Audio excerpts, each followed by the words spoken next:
Chaque semaine, l'Extra Interview explore les amours cinéma et séries d'invités de tous horizons. Aujourd'hui, nous recevons une véritable légende des effets spéciaux, pilier de Industrial Light and Magic, le studio de George Lucas. Denis Muren, l'homme qui a reçu le plus d'Oscars au monde, affiche une filmographie hallucinante, avec Star Wars, Jurassic Park, E.T., Indiana Jones, Terminator 2 ou encore Willow, entre autres. Il nous ouvre sa boîte à souvenirs. Do you remember the first time you've been touched or moved by a movie? Yeah, I was probably 6 or 7 years old, and I saw 2 or 3 movies in a span of a summer. One was The War of the Worlds in the mid-1950s, and The Beast from 20,000 Fathoms. There was a giant dinosaur in New York City, and I just was amazed at seeing these. I was hiding behind the seat, and I asked my mom, "Can I look now?" And she'd say, "Yeah, okay. No, don't look yet, don't look." And I just went home and wanted to make my own little recreations of those scenes from the films. And I just started back then doing it as still photographs, and a few years later movies, little 8mm movies. So what could you have learned from cinema? Because some movies, when they end, you feel you've changed, you feel you've grown. What are those movies for you? You know, it's, I think a number of things. I haven't thought about this before, but probably some sort of family connection or connection with other people in an optimistic way. So it's not, at least the kind of films I like. I like adventure and action movies also, but I just really love smaller films with relationships. And I've got great faith in people. I've read you saying that to do your job the best you could, you have to be an observer of the world. You have to see how the world really goes to make something fake look true. I think so. Is it true the other way around? Do you think that cinema makes you look at the world differently?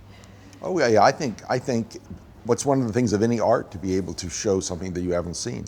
You know, you go through it, you get comfortable with seeing everything going on, and the people in their lives and the architecture and everything, and then you start, you know, if a film or a good story is told in a way that can bring out something that, you know, was perhaps, you know, extremely important to the culture at that time and how it changed everything, and you don't know it, it'd be too bad. So does it mean that maybe if we see an overview of your career, we might see your vision of the world? If we put them, you know?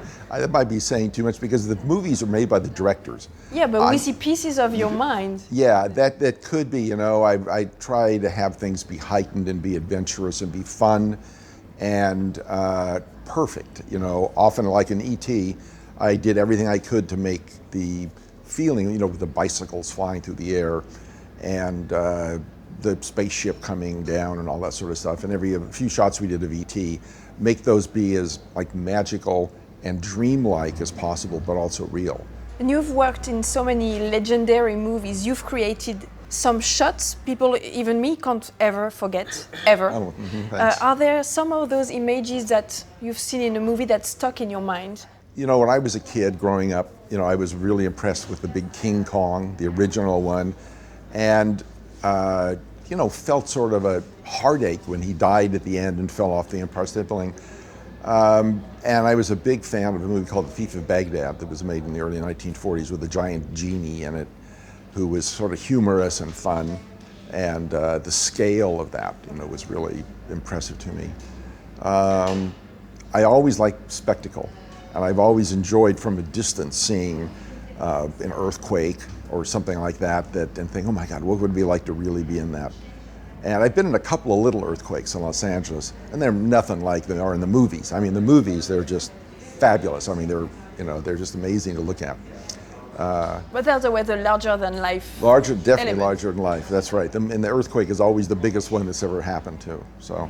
Do you watch TV series? Is it? Not very much, except Downton Abbey, of course. I have to, because my wife's British, and I've been there a lot, and we sort of follow that.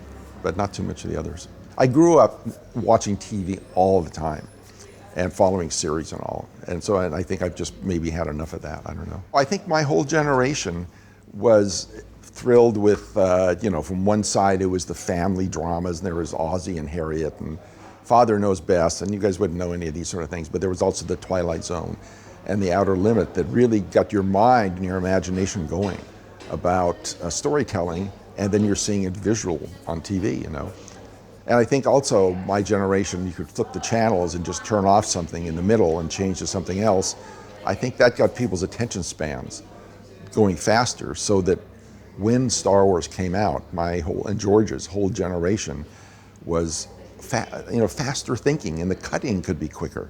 The movies could be paced faster, so you could tell more of a story in the same amount of time, and that is what kept people, wanting to see Star Wars over and over again. It seemed to sort of change filmmaking.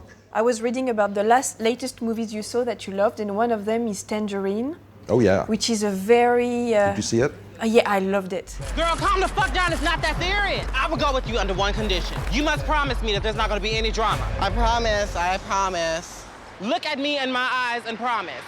I promise no drama, Alexandra.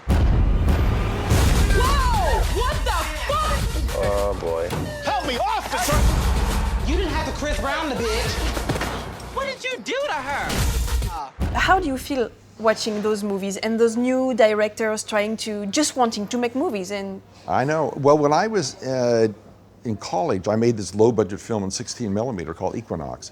So it wasn't through school. It was on a summer vacation from a freshman to sophomore. So that was me, those guys making that movie. And there's been a lot of films like that over the years that people have been able to make. Whenever the price goes down in equipment, you can somehow wrangle the money together to make a movie.